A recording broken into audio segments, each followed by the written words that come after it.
Nananatiling positibo si Whitney Tyson kahit hirap siya ngayong makahanap ng trabaho para matustusan ang pang-araw-araw na pangangailangan sa buhay.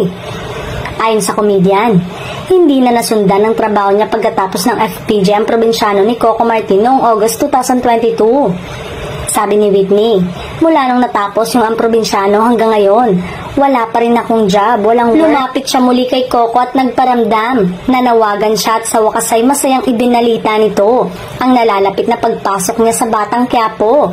Sa ngayon ay hindi natiyak kung ano ang magiging papel nito sa buhay ni Tanggol. Maswerte ang komedyanteng si Whitney dahil malaking break ang ibinigay sa kanya ni Coco Martin.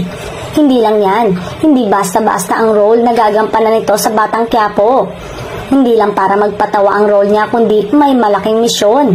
Sa kasalukuyan, si Ara ang tumutulong kay Whitney kung saan hinahanapan siya ng raket.